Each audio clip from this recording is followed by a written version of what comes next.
All right, everybody. Well, hey, welcome to week 7 of Pursuit for Purpose. We've got a great one this weekend, and I am so beyond honored and grateful that you would take the time to be in this session.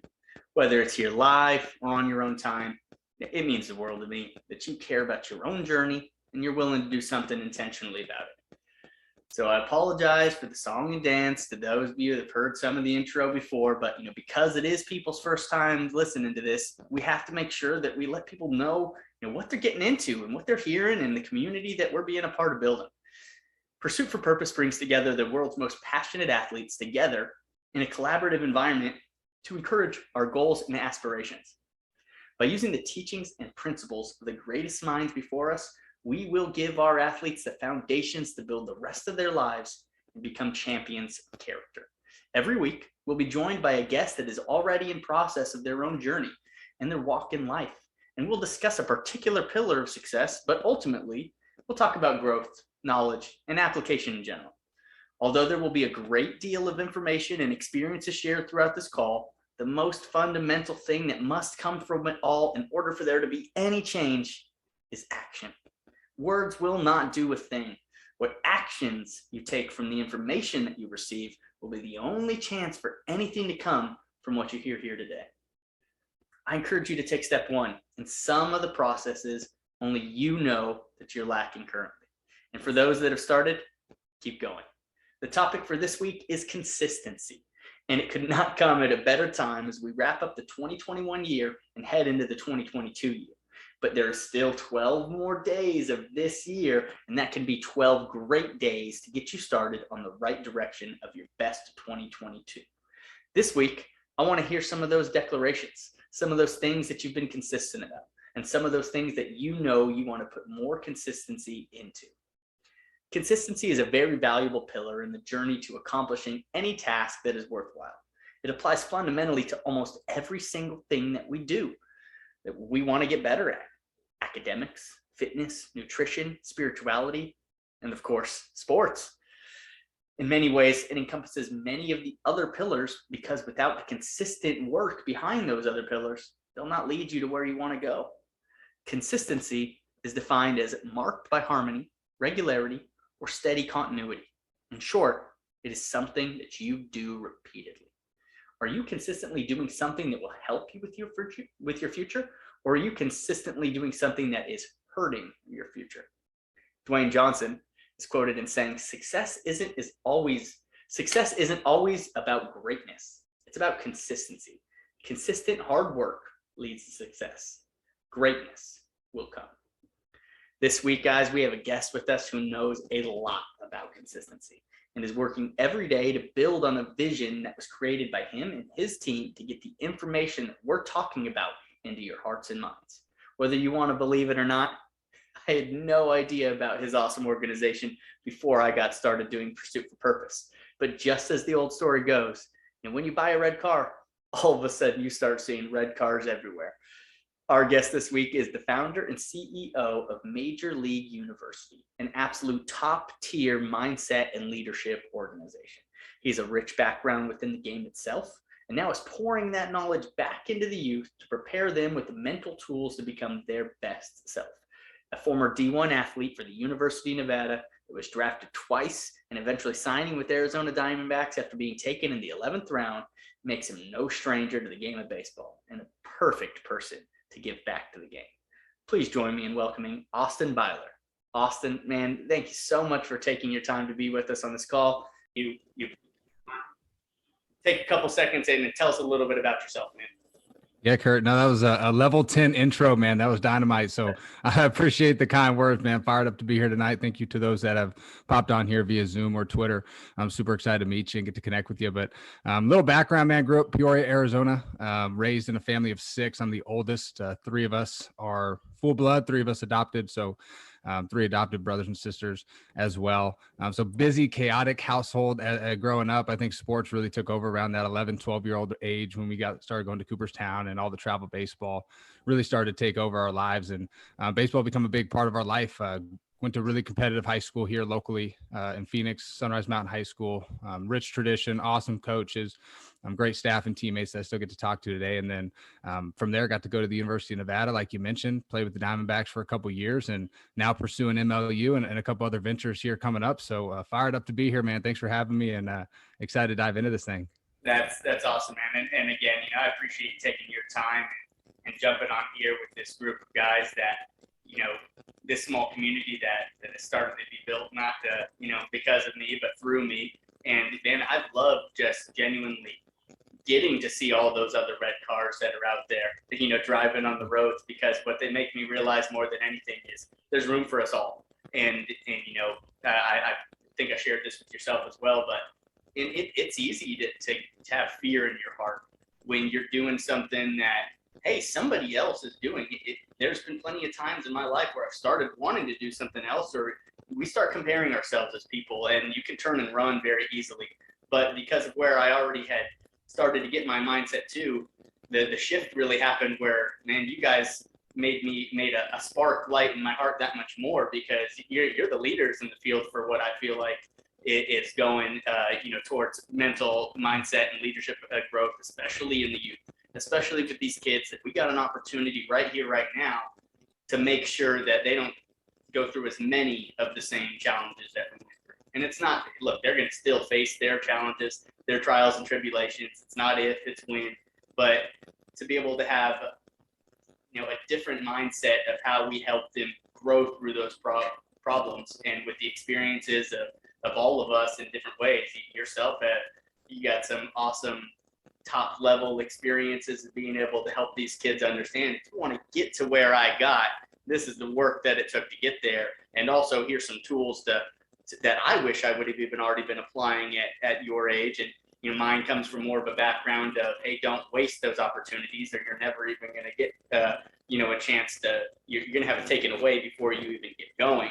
And now I got more of an old man story of trying to do a minor league version of the movie Rookie, who didn't even get to the minors. It's more of just like, hey, I went for it and it's worked out so far. But I think that paired together, and just with everybody else that's out there as well, man, I really believe that the youth is headed in the right direction, because I think the right people are in the driver's seat of trying to help them get to where they want to go. And that's in sports and life and all different directions. So, again, thank you so much for taking the time to be with us, and couldn't be more thankful. But going to get into some questions for you, and then get an opportunity to get into the community and let guys start chatting it up and sharing what they got on their hearts. So, first off, nice little softball question, but man, what does consistency mean to you? Yeah, I think consistency, and it's such a loaded question, even though it's such a simple question, but it's really in how you show up every single day. And that's truly what I believe. And I think seeing consistency, you can see it in your work life, but it should hopefully bleed into all lives, whether it's your personal relationships, school, if you're an athlete, teaching, if you're a coach, for a lot of us coaches, and just being able to be the same person day in and day out is really challenging sometimes.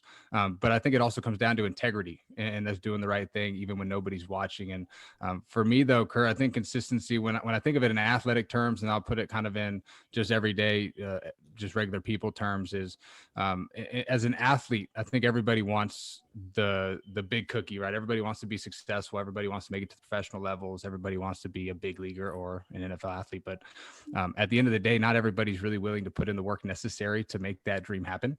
And you see it a lot with people's actions. And so I think the first place we need to look when we think about consistency is the actions that we are taking. I don't necessarily think it's what you do. I think it's more about how you do what you do. I believe most programs, most people in this world, we have access to the resources necessary and the tools to use, but not everybody takes advantage of those tools that are right in front of us that have been here for hundreds of years. And so I'm a firm believer in own your morning, own your life. I think morning routines are big time for me as far as just a person in my everyday life now. Athletically, it was my pre-performance routines and how I showed up to the field. I think it changes over time from high school to college to professional levels. Obviously, you get a little more time when you're in the professional ranks before games, but that also means that you're investing more time in what you're doing, and it's an everyday type of thing. And so I'll never forget, there was a pitching coach for the Diamondbacks. He was my high A coach, and his name was Jeff Bajanero. And so he played a little bit in the big leagues, but he was our pitching coach. And I remember he said, fellas, it's not the most talented people who make it to the big leagues. It's the most consistent people day in and day out that make it to the big leagues. And that just forever stuck with me, and now taking it into business and my future and those types of things. It's been powerful, right? So kind of long roundabout answer, but really your daily actions, man, how you show up in the world. And then it's for you is when you get off track, getting back on track is very important. And that's the thing that I think a lot of people lack. We get off track, then we get defeated, the negative self-talk creeps in, and then we stop doing what got us there in the first place. Or we have so much success that we're like, I can just coast through this for a little bit and take advantage of it, right? And then it never really works that way. You get humbled pretty quickly. So kind of roundabout answer to it, but daily actions, man, every single day. And for me, the morning routine has been essential to just consistent behaviors and actions throughout my day. Man, you just hit like 4 home runs and 1 at bat for sure. That was awesome. You hit on so many important parts that I think that are majorly overlooked a lot of times, and where I know 100% I overlooked my own self. I only relied on talent and natural gifted talent, and yeah, practice was fun, but man, there was no routine, there was no structure, and that was a major part of my youth that I lacked. And I wish that, I say all the time, if I'd have put an ounce of the work that I put in at 30 when I was 18, I'd have gone to whatever school I wanted to. But I didn't understand at that time working to separate. So I think you hit some major nails on the head of just nailing that morning routine and getting into the habit of developing that morning routine as quickly as possible. But then also followed it up, man, with just how important it is to get back on track, because we're going to fall. We're going to fall off. And I've experienced it too many times, even in the processes of trying to get myself better, that, man, you waste a morning, and then it's just like, oh, an hour goes by. Why haven't I started doing anything? I said I wanted to do this morning, and then boom, all right, it's 12 o'clock. Let me finally get up and get started with a workout or something, and then the rest of the day is productive. Because you finally got moving, you finally started doing a positive action and getting yourself back to something that you felt mattered to you. So I appreciate you hitting on a lot of important topics right there for sure. And it kind of leads into the next one, but as a former high-level athlete for yourself, many of the disciplines, like you talked about, you learned, they've been applied to your ventures after baseball.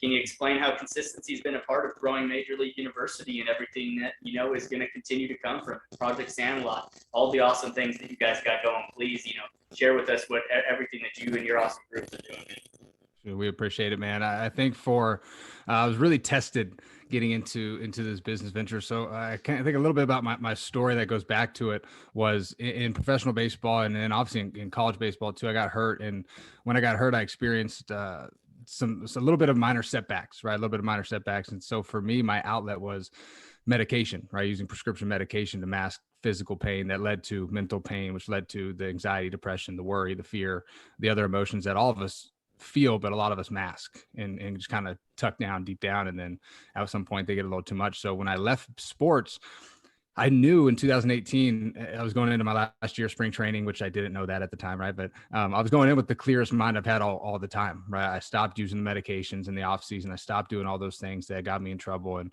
just got me in this mental rut. And I went in with this awesome mindset, right? And so I thought I was going to kill it. And I remember like 3 days before I got released, the hitting coach said, "Hey, Byler, whatever you're doing at the plate, keep doing it. Do not change a thing. You'll be in the big leagues in a couple of years." I'm like, sweet. And then 3 days later, you see your bags packed, you're wondering where your locker is, and you're released and you're walking out there while everybody else is walking in. And so I get to indie ball, I get crushed, right? I'm hitting like 052 or something insane. Like it was really bad, right? And I knew at that time on my heart, there was something bigger and better out there for me. And I always wanted to impact people, but I always thought it was through sports. But as a young kid, me and my mom, I remember laying in bed, we watched Law and Order and all these TV shows, and we would map out our goals. We would map out our visions. We would map out the things that we want to achieve one day. Beach house in San Diego, right? Being from Arizona, it's close, and I love San Diego. And just a lot of cool stuff that we wanted to achieve one day. And I saw with her, when she would map these things out with her business, they would eventually happen. And I'm like, this is weird. Like, there's no way that this is starting to happen. I'm a young age. I'm 13, 14 years old this time. We're doing vision boards and everything that she's putting up there, the dollar amount she wants to reach, the impact she wants to have, the level in her business, all these cool things. And then with our family too, with having more children at the time, it was incredible to see these things start coming true. And so I really got turned on to the power of vision and the power of believing in yourself and just setting things in motion, right? I think the universe sets things in motions. I'm a big fan of the Lord, and my faith plays a huge aspect in that. But for us, we were just really determined, right, to do something. And so one of my mentors, this dude's just helped me a ton. And I remember going through, I was in a full-time job, right? I had a full-time job in the Bay Area, and living there was $2,800 rent. Gas is like what, $8 a gallon. It's just outrageous living there, right? Highly not recommended. But for me, I'm living there and I'm like, man, I'm comfortable. I have a good job. It's in sports. I can get away with this. And this is when I started MLU probably 6 months before. And I'm kind of like skipping out, trying to go speak to teams and do all this cool stuff. And I finally just felt this calling on my heart, like, you need to go, like, take this leap of faith, get out of here, like, go for it. But it was on there for 6 months. And so I had a dude speak some life into me. He just fired me up. And finally, the month before COVID hit, I said, I'm leaving this job. I'm betting on myself. Let's freaking go.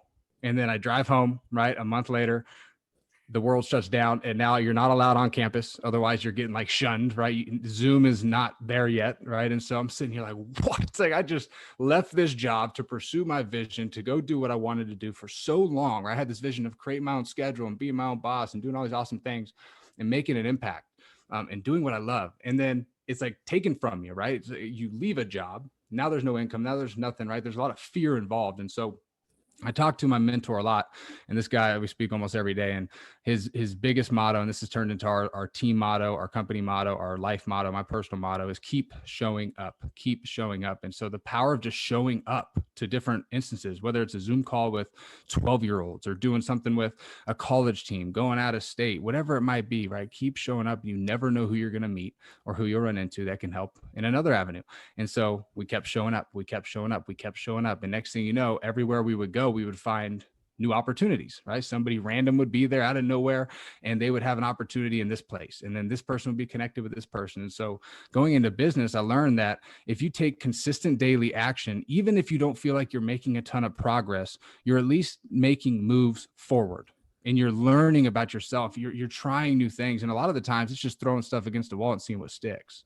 And for us, we've thrown so many different ideas out there, so many opportunities, and some may have been beneficial, whether it's financially or life-wise, but they didn't speak to our heart like what we're doing now is, and doing the mental training and the leadership development. And so for us, man, keep showing up has been the biggest motto. And that's as a testament to the consistency. Not all days are great days. We have tough days. I have bad days. I have days where I miss the workout or I miss something, but getting yourself back on track, understanding that just because a lot of people have said no doesn't mean that takes away from the people who have said yes and the people who will welcome you in. And when I first left, Kurt, I'll never forget, I'm sitting here like, how am I ever going to get into a school? Nobody's letting me in.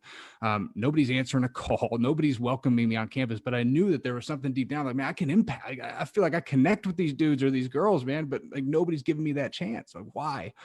But if you keep showing up and you keep earning your stripes and you keep doing what you're doing, people see over time that consistency is key. And I really believe that people respect that. And so for me, taking it with our business and our team and now working towards big, ambitious goals that we have is, man, we just got to be consistent. I don't care if we hit the home run right away. We're going to hit a bunch of singles. We're going to lay the sack bunts. But guess what?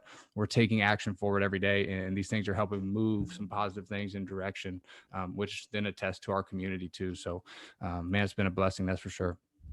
Dude, that is awesome, man. I don't know if you could see it, but like my shirt's on fire from like my heart thumping, and that was directly to my chest right there, man. And I feel like it's fun to get to be on the other end of it, and as much as those words get to pierce everybody, and man, I hope it helps one person out there. But I can tell you this: if it doesn't help you out there, it just helped me right here. So I mean, one person got affected very strongly at the minimum, by what you just had to pour out of your heart. One thing that I wrote down while you're talking about, man, I appreciate the vulnerability to share, especially at the beginning of that journey, and it's hard, and a lot of times, man, it's only easier to share our vulnerability and once we've actually gotten a little bit past it. It's hard to speak of it while you're living in it, but when you've kind of crossed that threshold and that little bit of knowledge can help somebody else that much more, and man, it makes you stronger just even knowing for what you've been through, and you get a chance to be able to hopefully impact somebody and letting them know the same wind blows on us all. We're all going to go through challenges. We're all going to go through trials and tribulations. Like I said, it's not if, it's when, Les Brown.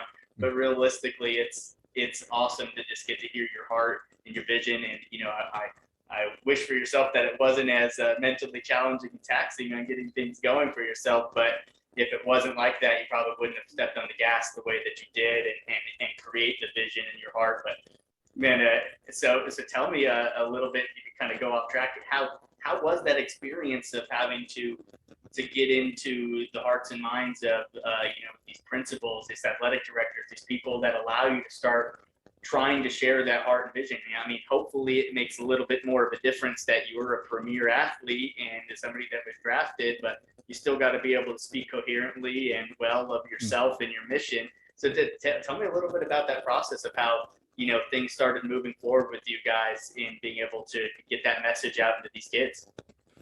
Awesome question, man. The athletic background's been a big blessing too, right? That's been a huge help, I think, just to validate some of the places we've been. But it also doesn't share the whole picture, right? Because you can have these awesome accolades, but still be a bad person, right? So I think you got to kind of go through some of the fact checking. And for us, it's really for people to get to know us. Yeah, you can see what you get on social media. We all judge by perception, right? We see something and we like it or we don't like it. We get mad, we compare ourselves, whatever it is. I'm vulnerable to that too. But when you meet us, I really feel like that's the key separator. So our big goal was getting in person. And obviously for a while that was tough to do. It was challenging.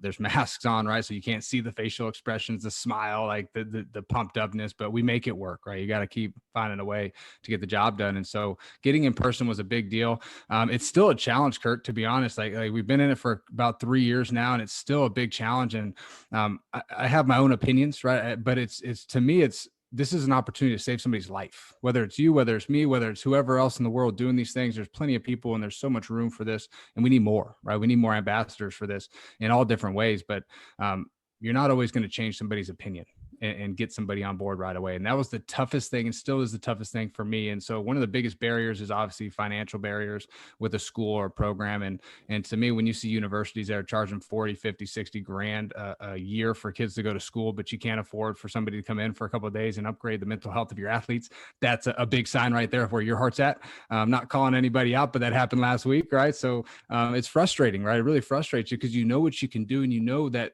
for me, I had 3 people come in college who did this. And the one guy really stuck out to me who's been a big mentor in this path too. And he really changed my life and inspired me to do this. It's like, hey man, you should try this. Like go out and try some of these things. And so having those mentors is key, but really breaking through the noise, right? There's going to be plenty of people who say yes, plenty who say no, but finding the right people in your corner. I think it's all about your community and all about the people you get to meet in your support groups. And then using your personal network, right? Is another thing that I learned was tapping into the personal network. We know so many people that can really help. And it's not about the quantity of them, right? It's about the quality of the people that are in your life. And so there might only be a couple, but those couple can go a long way.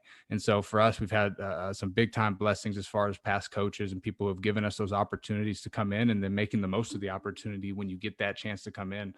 Chance and Benedictine has been one of them, right? One of the first programs collegiately to give us a chance. And I know for them, it was probably like, we don't know, but we're going to give it a try. Right. And then thankfully it's been a 2-year thing and it's been awesome ever since. So I think just getting in with the right people and keep doing your thing, man. Don't lose that belief in yourself just because somebody doesn't agree with your vision or your beliefs or your path, right? All of our paths are different. And yes, do I want to be in a stage with millions of people where I'm firing them up? Absolutely. That's my Tony Robbins vision, baby, right? That's my goal. But am I there right now? Probably not. Is it hard for me? Yes, it is. But guess what? It's going to come one day. And that's where you got to keep preparing yourself, keep learning, keep growing, seeking more wise counsel, and leaning on people who have been in this industry for a while and asking them questions. What are some of your holdups? What are some of the things that you've done well or that you might change in the past? Or how did you get into these programs? And then using their blueprints, right? We don't need to recreate the wheel here. It's just really leaning on that network and being a good person, man. At the end of the day, being genuine in everything you do. So, I'm still working on that, right? Still working on that. But I think with COVID and seeing the increase in mental health, the increase in suicides, the increase in depression, and then for me going through it personally,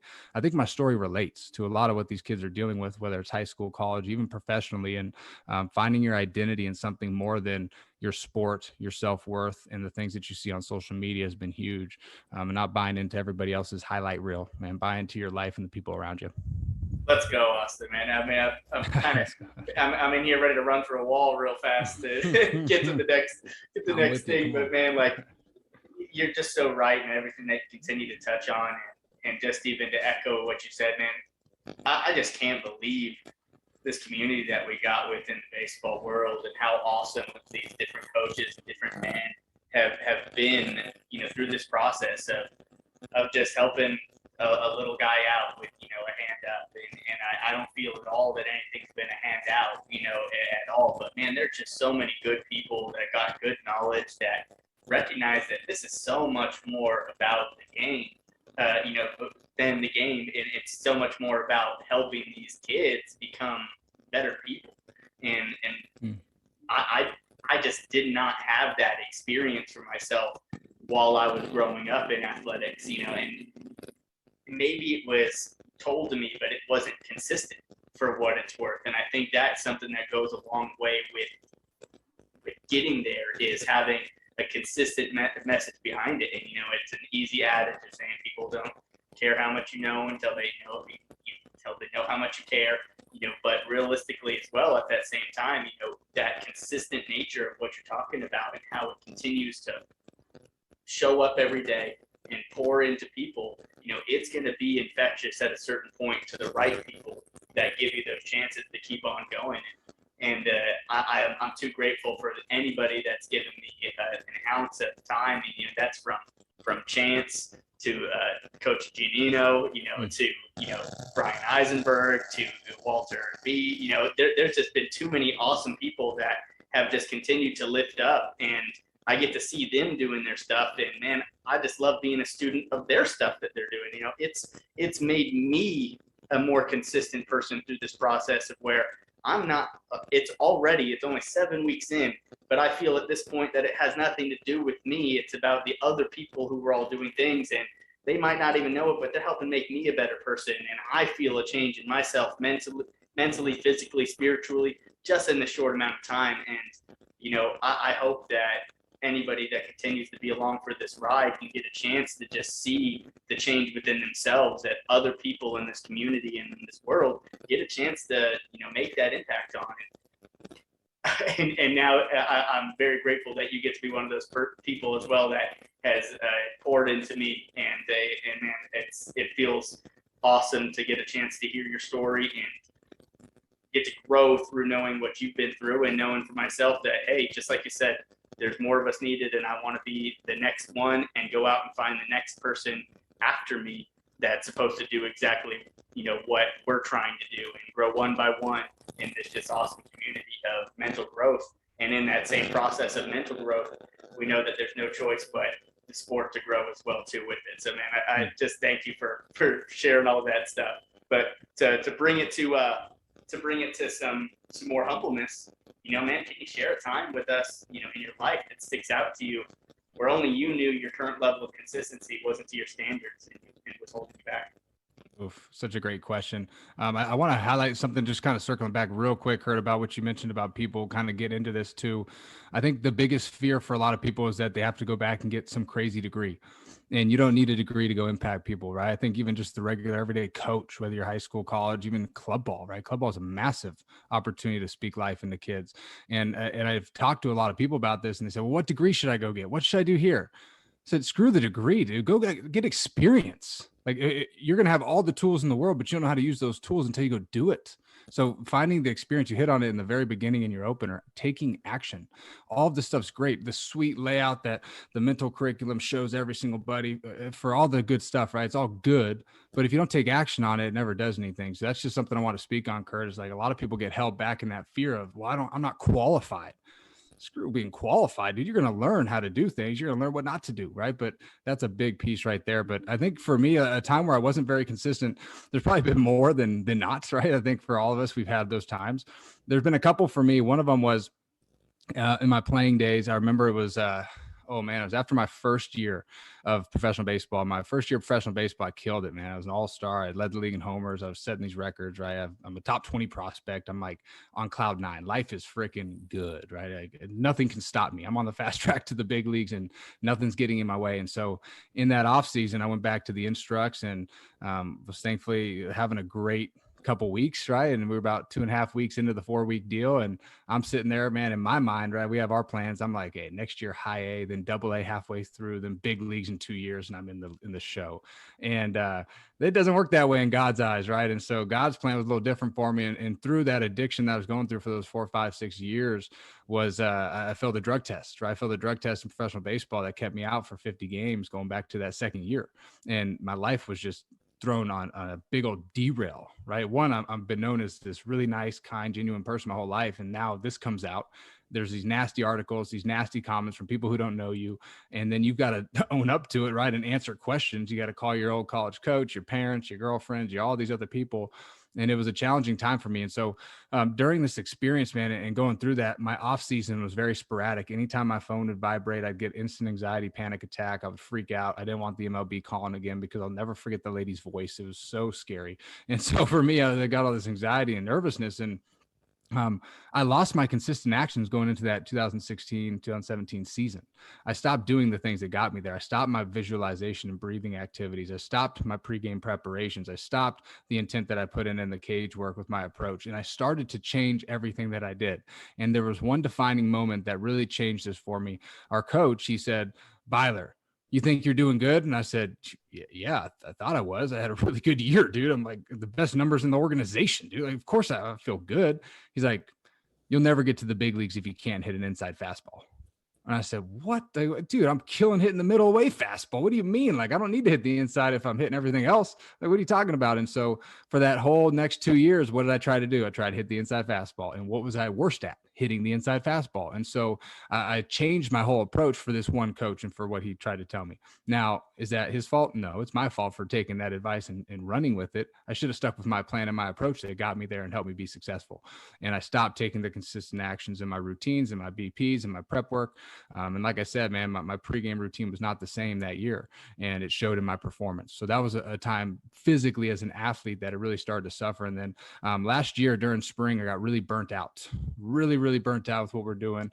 With what we do, it's a little different, but I'm up early. I'm trying to get in the gym, do all these other things, right? And then you've got all these people that you're looking out for and you want to go impact. Well, sometimes you forget about yourself. And so I got in this rut of trying to do so many things and stack all this stuff onto one, and I had no outlet. I was working 7 days a week, and I was just stopping some of the values that I originally founded everything on. And I just lost it, right? I was in this mental rut. I didn't want to do anything. I stopped working out for a couple of weeks. I was just kind of just very inconsistent with my actions. I wasn't in the word as much.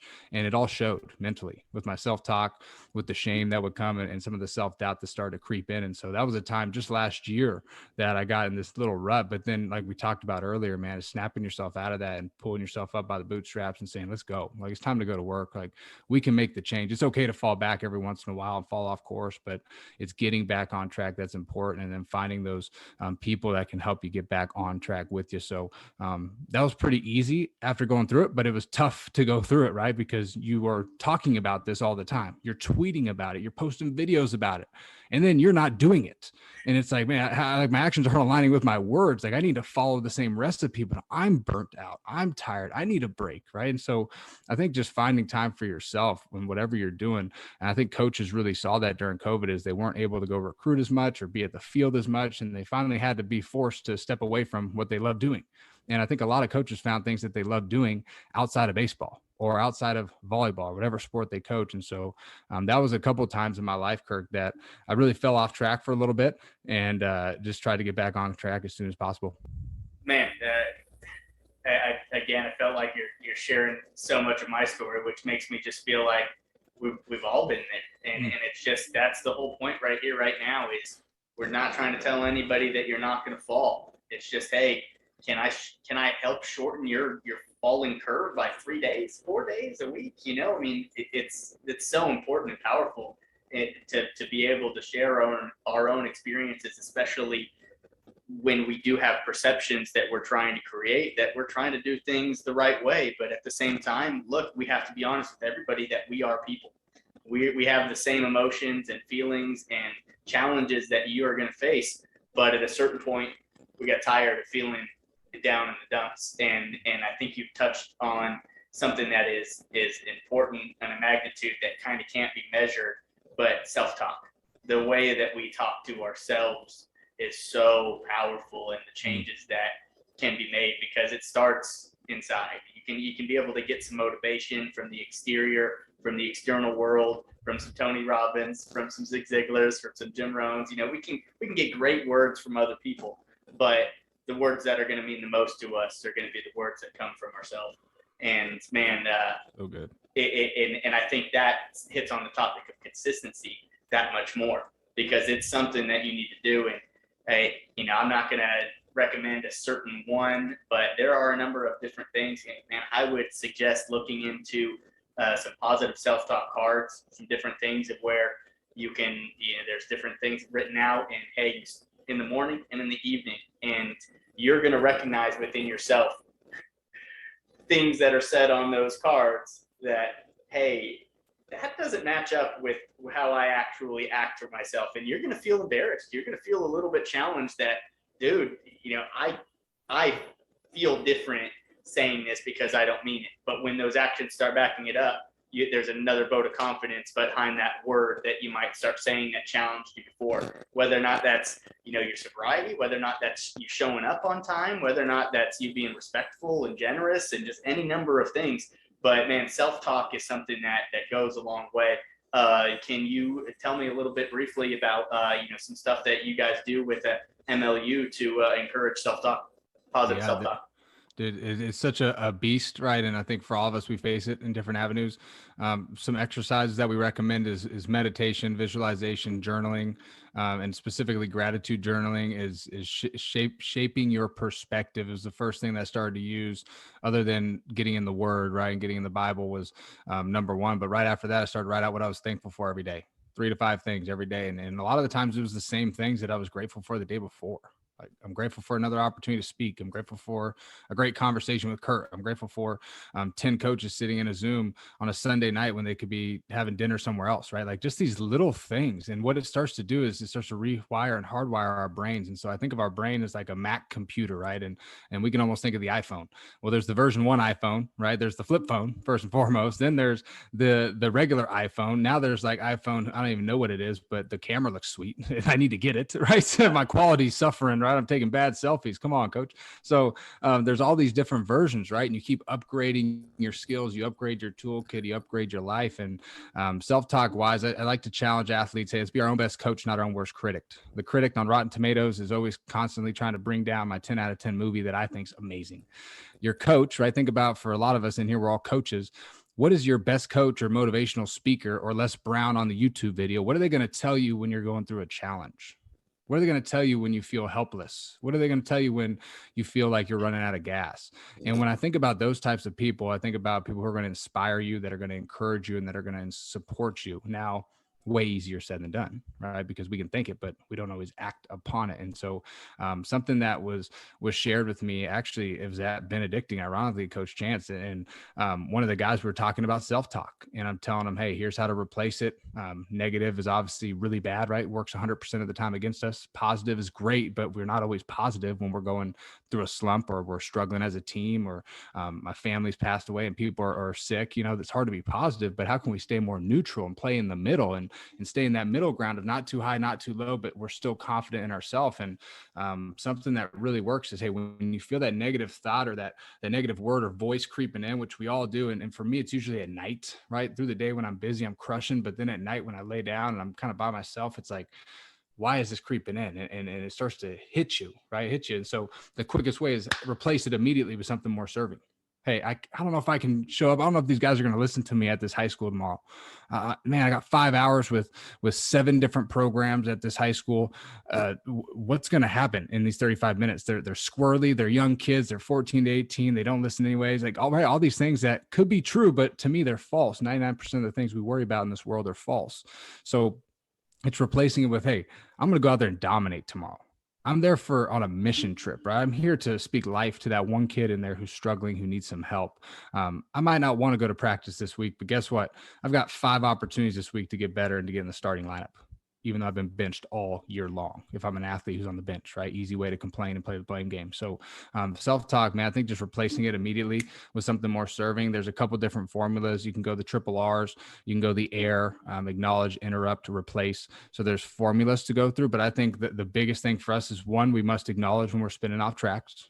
Right. We got to be self-aware. We've got to be aware of when my voices start to kind of turn against me, or my mental stability starts to suffer. And then I've got to replace it and reset it. Right. I've got to find a way to replace it with something more serving, whether it's a word, a physical action. Right. My body language is one thing that can just change the way I feel. There's a great dude. His name's Dr. Christian Conti. Amazing work. And he works at the University of Pittsburgh athletics, does all their mental health. And then he also works in these state penitentiaries and these prisons. And so there was a story that my buddy was telling me. They're connected, and he's like, dude, listen to this story. And one of the stories he told him was there was a guy in prison who was convicted for some really bad things, right? It's just, I mean, and when you get there, you're suffering shame and guilt, right? You're in the caved wall. There's nowhere to go. And this dude wanted to kill himself, right? Grown man, he's probably freaking jacked, wanted to kill himself. And all Dr. Christian Conti told him to do was, for 1 week, change your body language. Don't change anything else. Just change how you walk, right? Instead of walking slumped over and dragging your blanket, big chest, shoulders back, head up, whites of the eyes. Let me see your eyes. And for that next week, his depressive symptoms significantly decreased. His anxiousness significantly decreased, and his mental attitude was way better, and his self-talk was way better, just by the way he changed his posture.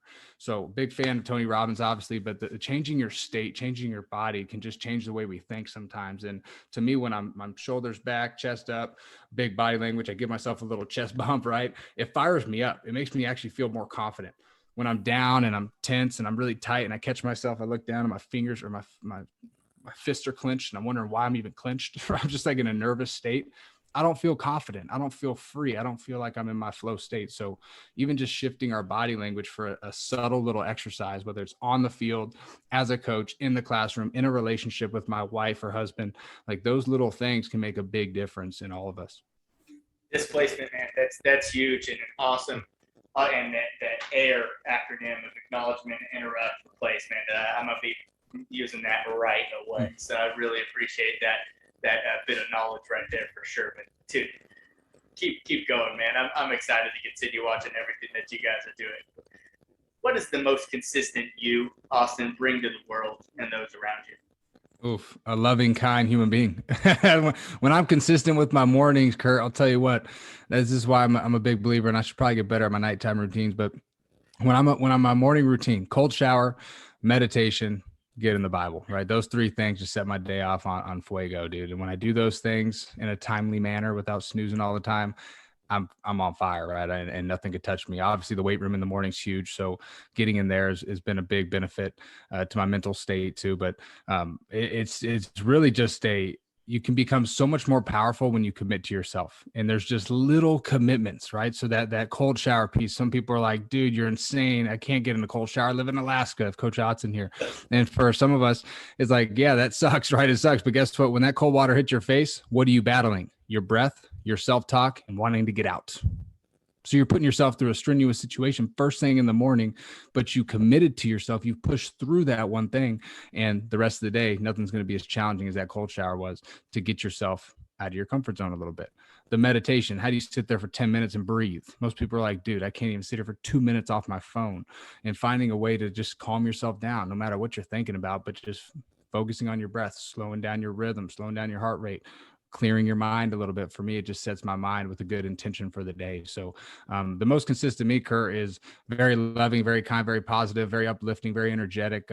I hope that it's speaking some sort of life to others too, right? That's the goal here, is impacting somebody else. But more importantly, just being able to show up as the person that I know that I can be and that God made me to be in this world for other people. And that's what I truly believe, man. So, but it comes from doing some of these little things consistently over time that help shape the mindset a little bit. And I can't tell you 5 years ago that I would ever be in this position. But there was one guy, Kurt, FCA chaplain, Reno, Nevada, said, I'm going to keep putting you in different situations.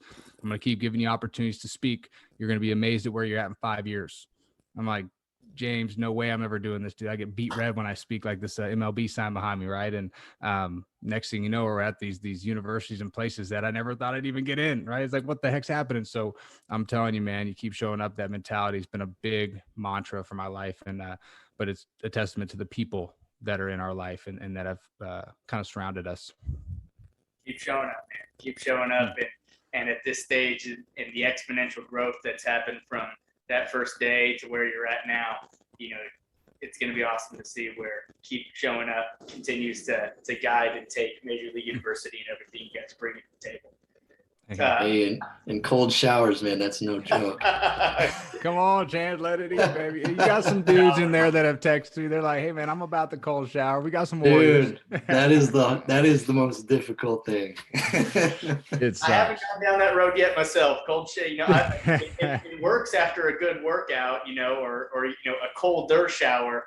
But I mean, man, like there ain't nothing that probably can force you, like you said, to really have to self-talk, focus on your breathing, and fight the cold itself, and just knowing that, hey, if I could last through this, I can last through that. And that's just what working out does to me at this point.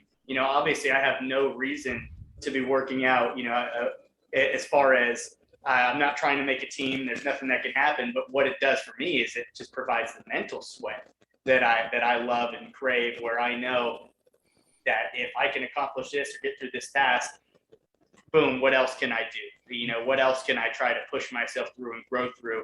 And it's just an opportunity for myself to almost get back on the playing field of just challenging your own momentum of what you can become. Because at this point now, I'm just craving that energy that gets created within myself, that, hey, I'm looking to bust down this next door theoretically of what I can do in the weight room. And then now I get to take that out into the day of what door can I bust down theoretically to, build the next muscle of my brain.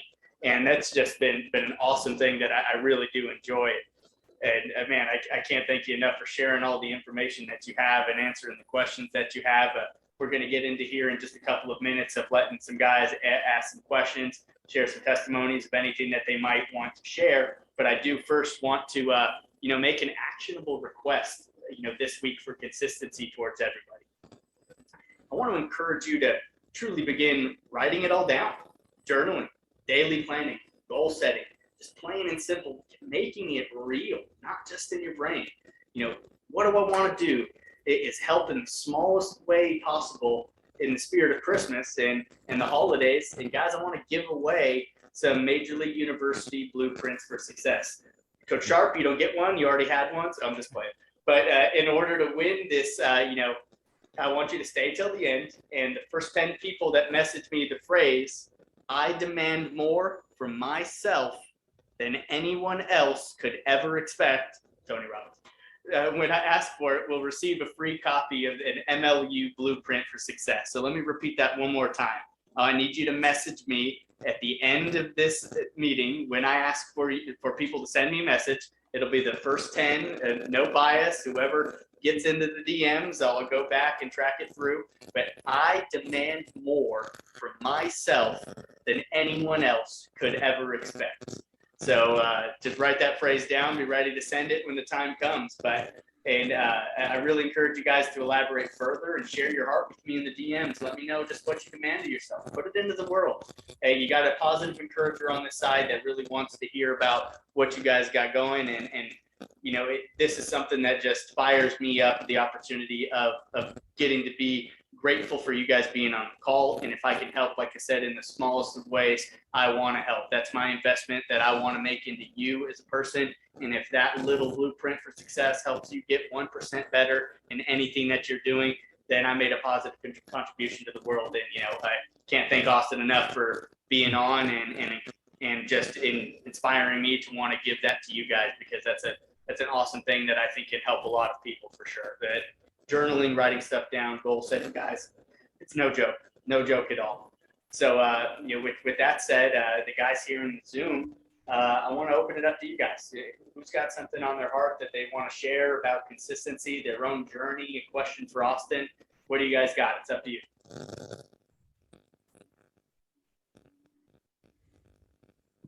Now I think for me is go back to the beginning and in a routine. I mean, in my playing days in college, and I was a pitcher, so I'm not getting swings in like the position guys. But as a pitcher, I owned my routine. It was something from stretching to throwing, how I did it all, and that's something that really helped me develop, but developed confidence in what I was doing.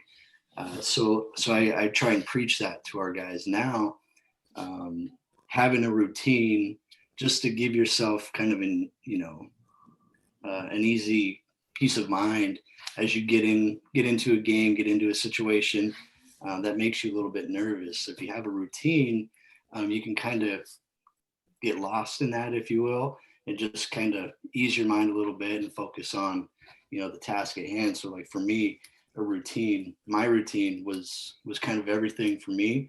And then, as years progressed and have gone on, staying or understanding that when I go into something new, building a routine, just to help myself acclimate to whatever it is that I'm doing, is pretty important to me. And I try and stress that to guys as well. Just having a routine just to give yourself a peace of mind. Sharp, appreciate you sharing that big time. Yes, I'd like to say, Austin, great job, man. Thank you for opening up and allowing everybody to get a peek inside of, like we say, open up the kimono. One of the things that I enjoyed is the object lesson that you gave about, you said you woke up every morning with the cold shower, and it's an object lesson of being comfortable, being uncomfortable. In life, you don't know what's going to come your way. So if I understand that the constant change of being uncomfortable is something that I can embrace, that means I can attack whatever it is to be able to keep my mind in the right gear to be productive and to be able to be calm in the midst of a storm. So I thought that was a great object piece of saying that every morning that I wake up in the morning to get myself uncomfortable so that throughout my day I can be comfortable being uncomfortable because I've already hit something that was already traumatic for me, which was a cold shower. So I appreciate that. That's really good. I love the way you put it, Coach, too. That is perfect. That's perfect. It's true. It's like you get that one challenge, right? And then you accomplish a challenge. You're like, man, it's like a badge of honor on the back. You're like, let's go. Like, I'm ready, baby. Come on, let's get moving. So you're right, Coach. That's so good. Thank you. I really like that as well, Coach Fleming. The object lesson. I mean, that's a perfect description of exactly what it was.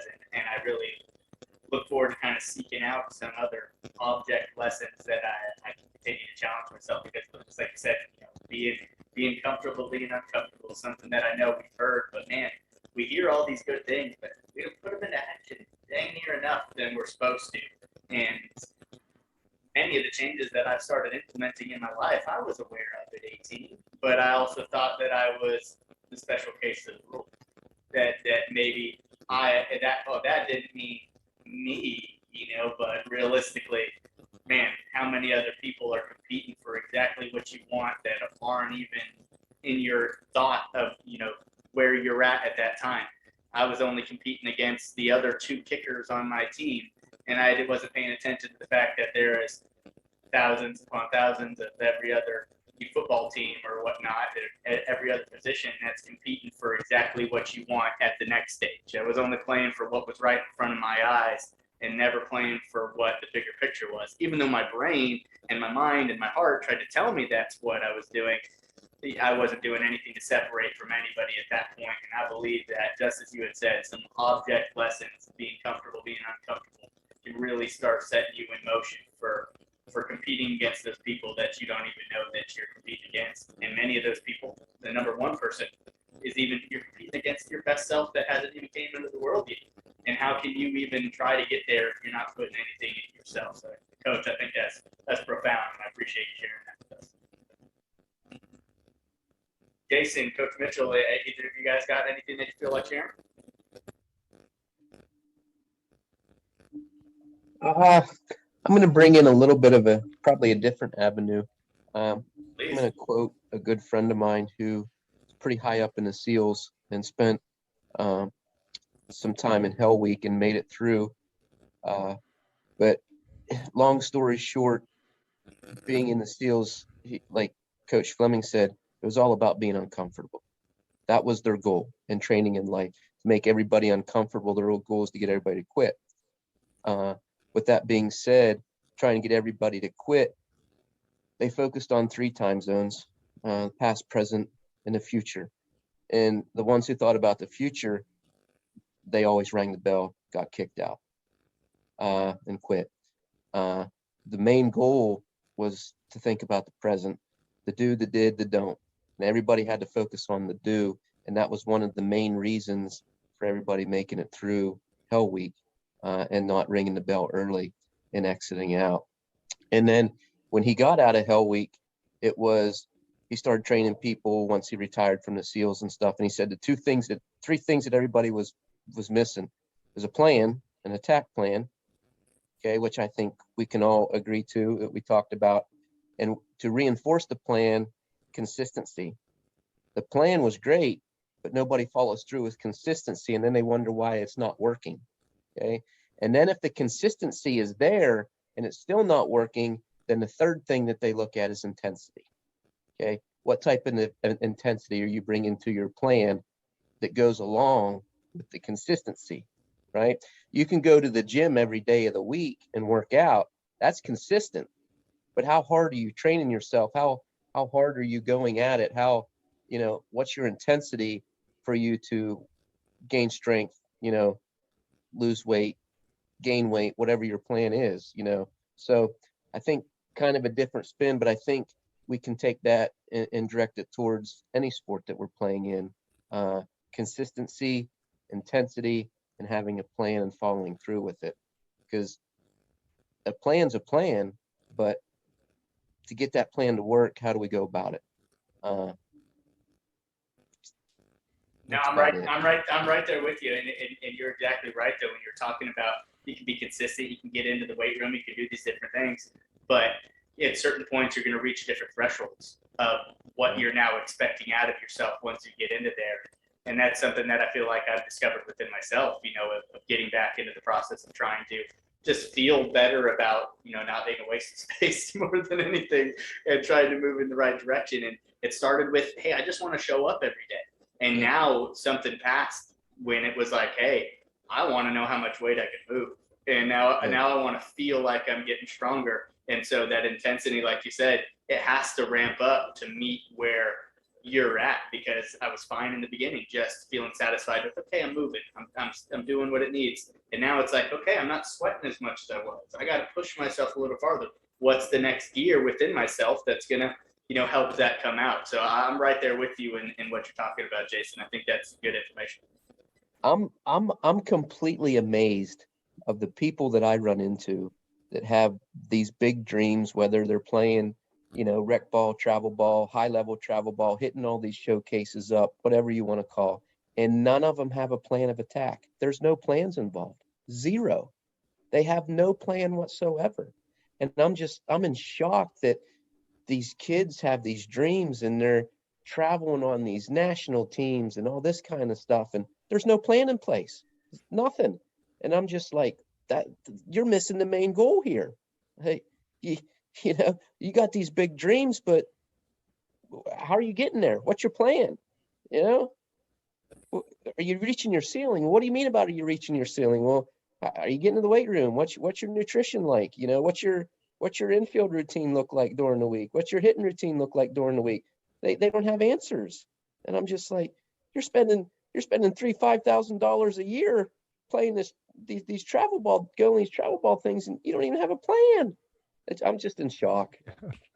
But it's guys like you that'll help the ones that come into your care to recognize that plan is important. And it starts with you being the person that recognizes the different changes that are needed and what you wish that you had for yourself that much more. And I getting a chance to see you on here, getting a chance to hear your story, getting a chance to know the people that you're being around, I'm really happy that you get a chance to be around those kids, because they're going to be the ones that get to benefit the most. and they won't be able to thank you until much later, unfortunately. But keep doing what you're doing and keep helping those guys, because that plan in place is going to help them lead to better plans in place that have nothing to do with sports as well. So I applaud you for the work that you're pouring into the youth. Definitely. Yeah, I greatly appreciate that. And, I can only hope that, the way that I go about things and what I do is the right way. And the future will speak later on down the road. And hopefully the path that I took is the right path. Right. So, Awesome. Coach, to your point, like they don't have a plan. And I think this age group coming up, they have that instant gratification. I don't think they understand how to even make a plan. right. You're exactly right. We see the same things out here, and it's like, man, there's, yeah, it's great. You want to be this, but there's so much to get there. Yeah. And I just think, and it's sad to see and to witness, but these kids are just missing out on all sorts of experience and exposure and meeting people and doing so much because they don't have a plan, like you said. Yep. And I think somebody said it on here earlier. I apologize. I was back and forth. But what's the old saying? Everybody wants to be great until they realize what it takes to be great. Mm-hmm. And things change then. Right. Yeah. Right. Exactly. No matter what we do in life and no matter what avenue that we take in life, sacrifices have to be made. And, good sacrifices. Right. Right. Good sacrifices. Coach Mitchell, did you have anything at all that you wanted to add? Yeah, with our I'm a high school coach. With our high school team last year, the biggest thing I was worried about was the mental health of the kids. And I really started talking to them about having a routine and starting your morning. Like Austin was saying, own your morning, own your day. And I just use my own self as an example for those guys. I wake up every morning, and I live in the UP of Michigan. So right now I wake up every morning and I got to light the wood stove to get the house warm. And I go out for a 3 to 4 mile run out in the cold weather. And then I get back and make sure the wood stove's still going. I get reading my Bible, doing my devotions, and get the kids going. So I have my little routine that I do. And, I try to use that to encourage my players to get into routines and things like that. And the other thing we started doing, we did a classroom session. Then after our classroom session, we started using the Alan Jagger mental practice every day, just to try to get them to focus and get to a relaxed state. So they know what that feels like, not only for sports, but if they get in a stressful situation in life too. So it's something that the kids enjoyed. They actually they would ask for it. During the school day, I'd see them, they'd say, hey, we're going to do the mental training. Yeah, we're doing the mental training. So it's something that they bought into. So nice to see them buy into what we're doing, and just trying to keep an eye on their mental state, especially after missing the 2020 season with COVID, and just trying to keep an eye on them. So awesome. That's huge, Coach.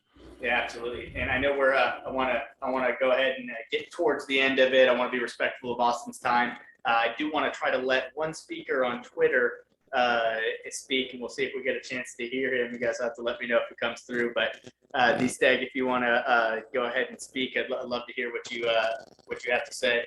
See if we can get this working for us. Is that working? Can you hear me? I can hear you. Okay. I'd like to pigtail off the plan. It was really a nice lead into what I wanted to say. Most of the kids at the high school level don't know how to make a plan. And we as coaches can teach that by publishing a daily plan of what our practice is. Most coaches look yourself in the mirror and say it honestly, that you sit down the night before, you plan out every 15 minutes, every 7-minute turn from what we're going to be doing, who's going to be hitting fungos, which person's going to be in which group, all the rest of the stuff, and actually publish that out to your players daily. How many of you guys do it? My son's been through 2 years of high school ball. He hasn't seen a single plan come across his desk. As a high school coach in California, I was a head of the JV, and I went to the varsity coach and said, "This is what I'm going to do." And he said, "Okay, whatever." And within a couple of weeks of our players getting that daily plan, okay, they ran practice better. There was far fewer wasted time. Our kids started journaling far better. We would ask them, "Hey, what do you have for homework tonight?" And they would bring out their journals and they would have them written down as to what classes they had journaled. And I think it takes us as adults who have been there. Let me tell you, I flew jets for the Navy. I was an F-18 pilot. We didn't take a dump without a plan. Okay, it just didn't happen. Okay, it was like timed out. Okay, and the kids nowadays are not learning it anywhere. It's just not being taught. I guarantee it's not being taught. And I would say to the coach who just spoke, when the player came up to you in school and said, "Hey, are we going to do meta planning?" I'm going to go back and say, you shouldn't have had to ask that question, because if we want to teach those players to plan, show them how you plan, present that plan daily, and they can begin to look at that and say, "Wow, man, coach has got his crap together." Like every 8 minutes, he's got it documented as to which groups are going to what positions and who's in the hitting this and who's throwing bullpens today and who's blah, blah, blah. And those help. Your journaling and your planning. Again, because of how I grew up, my father owned his own business. We had to schedule appointments throughout the week. We knew exactly what was coming in and what was going on. And then through college, I kept that into the Navy. It was even pounded in us more. And I found that as I've coached in my later years here in high school ball, the lack of communication for daily planning, there's a real miss there. And I would love to have all the coaches kind of look at themselves in the mirror and say, "Am I really doing that? Or are we hitting the field and I know what I'm doing? That's great. But does the team know what they're doing? Do the kids know what they're doing?" So I'll leave it on the floor there, and you guys can chew that on up, okay? I appreciate that quality information, big time, and realistically, I think that is something that is very truthful. It does start with us, for us getting to be the role models that we're practicing the things that we're asking these guys to perform, because many of them, we can't take it for granted that we have the life experiences that they do not yet have. And if we're providing that structure, it's a better opportunity for them to be able to move forward with everything that they're doing. So again, as I know we're getting towards the end and everything, and I want to be able to let everybody that stayed on the call go ahead and shoot me that message for yourself of demanding more from yourself than anybody can ever expect, and look forward to being able to arrange getting you guys out a little blueprint of success for yourself. Feel free to do that more on on Twitter, Instagram. If you got my number, feel free to shoot it over however the heck you want to get it over. But I really appreciate everybody taking the time to be on. And before I wrap up, Austin, is there anything else that you want to share? Yeah, no, thank you for allowing me to come on here, Kurt, and for everyone who showed up too, whether it's spaces. I'm not able to see it, but I threw my phone across the room and I can kind of hear a little bit of it coming in. So I know there were some people on there, but thank you guys for the feedback too, and some of the things you mentioned and said. It's really powerful. And what you're doing, right? Just being the leaders that we need for our kids is so big.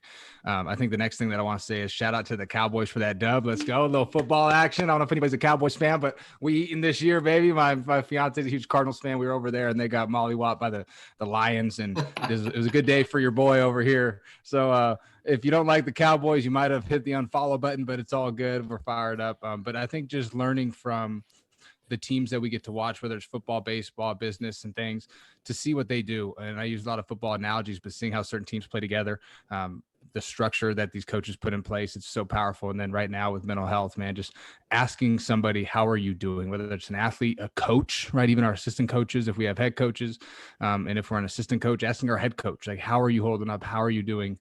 Being able to just ask people from an honest standpoint for nothing more than just being there for them is so powerful. And so look forward to it. And then for those of us who are going to the ABCA convention here in a couple of weeks, fired up to meet you. If you are going there, let's get together. Let's go, coach. Love it.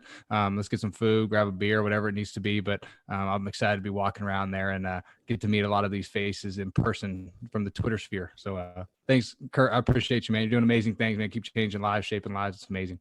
I appreciate that, Austin. Too kind of you to be able to say anything like that at all. I mean, especially because it's just a little surreal that I have any opportunity to get a chance to talk with somebody that I'm looking up to. So I really appreciate everything that you guys are doing again. And man, I just do want to thank everybody again for who's participated, listened, and encouraged throughout all of the weeks thus far of the journey, and start bringing together a little community based around just growing as people. You know, I truly believe that as you take care of your mind, the best of who you are in every facet of the external world will begin to grow. But remember, for any of that to happen, just like we said, we've got to take action. From the words that are filling our mind, we have to take action. Those words, guys. Only you know what the first move needs to be for you. And I encourage you to slow things down, take a deep dive inside, and start charting that course. Zig Ziglar shares a fantastic little perspective. You know, you do not change all the people out in the world. You start changing you. And that is when things truly begin to change. God said to build a better world, and I said how.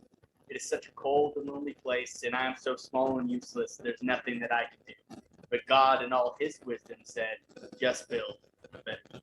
It starts with you. You may very well be the light that someone else needs to start shining bright themselves. Do not doubt what you can bring to this world, guys, by giving all that you have to it. I wish you all the very best. Merry Christmas and happy holiday season. We'll be back January 2nd for an amazing 2022. Take care, everybody, and really appreciate your time. And looking forward to everything we have going forward. See you guys. Take care. Hey, thank you, Have a guys. blessing. Take care. Take God care. bless, guys. Absolutely. Have a good Christmas, guys. Take care. Merry Christmas. Merry Christmas.